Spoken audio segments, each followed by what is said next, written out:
ಕೊಪ್ಪಳ ಜಿಲ್ಲೆಯಲ್ಲಿ ಗವಿಸಿದ್ದಪ್ಪನನ್ನ ಕೊಲೆ ಮಾಡಲಾಗಿತ್ತು. ಮುಸ್ಲಿಂ ಯುವತಿಯನ್ನ ಪ್ರೀತಿಸಿದ್ದಕ್ಕೆ ಗವಿಸಿದ್ದಪ್ಪನನ್ನ ಕೊಲೆ ಮಾಡಿದ್ದಾರೆ ಅನ್ನುವಂತಹ ಆರೋಪ ಕೇಳಿ ಬರ್ತಿತ್ತು. ಇದೇ ಪ್ರಕರಣಕ್ಕೆ ಸಂಬಂಧಪಟ್ಟಂತೆ ಇವತ್ತು ಗವಿಸಿದ್ದಪ್ಪ ಮನೆಗೆ ಶಾಸಕ ಯತ್ನಾಳ್ ಮತ್ತೆ ಈಶ್ವರಪ್ಪ ಭೇಟಿಯನ್ನ ಕೊಟ್ಟಿರುವಂತದ್ದು. ಕೊಪ್ಪಳದ ಕುರುಬರ ಓಣಿಯಲ್ಲಿರುವಂತಹ ಗವಿಸಿದ್ದಪ್ಪನವರ ನಿವಾಸ ಅಂದ್ರೆ ಅವರ ಮನೆಗೆ ಇವತ್ತು ಶಾಸಕ ಯತ್ನಾಳ್ ಮತ್ತೆ ಈಶ್ವರಪ್ಪ ಭೇಟಿಯನ್ನ ಕೊಟ್ಟಿದ್ದಾರೆ.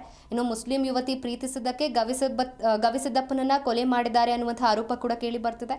ಇನ್ನು ಗವಿಸಿದ್ದಪ್ಪ ಮನೆಗೆ ನಾಯಕರು ಸಾಂತ್ವನ ನೀಡೋದಕ್ಕೆ ಭೇಟಿಯನ್ನ ಕೊಟ್ಟಿದ್ದಾರೆ. ಒಂದೇ ವಾಹನದಲ್ಲಿ ಈಶ್ವರಪ್ಪ ಮತ್ತೆ ಯತ್ನಾಳ್ ಮನೆಗೆ ಬಂದಿರುವಂತದ್ದು. ಪ್ರಮುಖವಾಗಿ ಕೇಳಿ ಬರ್ತಾ ಇರುವಂತಹ ಆರೋಪ ಅಂತ ಹೇಳಿದ್ರೆ ಮುಸ್ಲಿಂ ಯುವತಿಯನ್ನ ಪ್ರೀತಿ ಮಾಡಿದ್ದಕ್ಕೆ ಗವಿಸಿದ್ದಪ್ಪ ಅವರನ್ನ ಕೊಲೆ ಮಾಡಲಾಗಿದೆ ಎನ್ನುವುದಾಗಿ. ಪ್ರೀತಿ ಮಾಡಿದ್ದಕ್ಕೆ ಕೊಲೆ ಮಾಡಿದ್ರ ಅಥವಾ ಬೇರೆ ವಿಚಾರಕ್ಕೆ ಕೊಲೆ ಮಾಡಿದ್ರ ಇದನ್ನ ತನಿಖೆ ಮಾಡೋಕೆ ಪೊಲೀಸರಿದ್ದಾರೆ.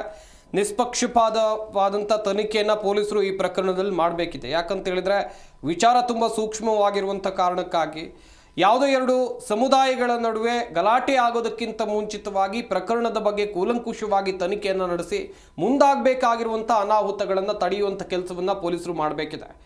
ಹಾಗೆಯೇ ಕೊಪ್ಪಳದ ಕುರುಬರ ಓಣಿಯಲ್ಲಿರುವಂಥ ಗವಿಸಿದ್ದಪ್ಪ ಅವರ ನಿವಾಸವನ್ನು ನೀವಿಲ್ಲಿ ನೋಡ್ತಾ ಇದ್ದೀರಾ. ಒಂದೇ ವಾಹನದಲ್ಲಿ ಈಶ್ವರಪ್ಪನವರು ಹಾಗೆಯೇ ಯತ್ನಾಳ್ ಅವರು ಅವರ ಮನೆಗೆ ತೆರಳಿ ಸಾಂತ್ವನ ಹೇಳುವಂಥ ಕೆಲಸವನ್ನು ಮಾಡಿದ್ದಾರೆ. ಗವಿಸಿದ್ದಪ್ಪ ಮನೆಗೆ ಯತ್ನಾಳ್ ಹಾಗೆಯೇ ಈಶ್ವರಪ್ಪ ಹೋಗಿ ಕುಟುಂಬಸ್ಥರಿಗೆ ಸಾಂತ್ವನ ಹೇಳುವಂಥ ಕೆಲಸವನ್ನು ಕೂಡ ಮಾಡಿದರು. ನೋಡಿ, ಟ್ರಯಾಂಗಲ್ ಲವ್ ಸ್ಟೋರಿ ವಿಚಾರವಾಗಿ ನಡೆದಿದ್ದಂತಹ ಕೊಲೆ ಅನ್ನುವಂತಹ ಆರೋಪ ಆಯಿತು. ಇನ್ನು ಕೊಲೆ ಮಾಡಿ ಅವತ್ತೇ ಓರ್ವ ಆರೋಪಿ ಠಾಣೆಗೆ ಶರಣಾಗಿದ್ದ. ತದನಂತರ ಒಂದಿಷ್ಟು ಅಂದರೆ ಮೂವರನ್ನ ಬಂಧಿಸಲಾಗಿತ್ತು. ಇವತ್ತು ಈತನ ಮನೆಗೆ ಗವಿಸಿದ್ದಪ್ಪನ ಮನೆಗೆ ಶಾಸಕ ಯತ್ನಾಳ್ ಮತ್ತೆ ಈಶ್ವರಪ್ಪ ಭೇಟಿಯನ್ನು ಕೊಟ್ಟಿರುವಂಥದ್ದು.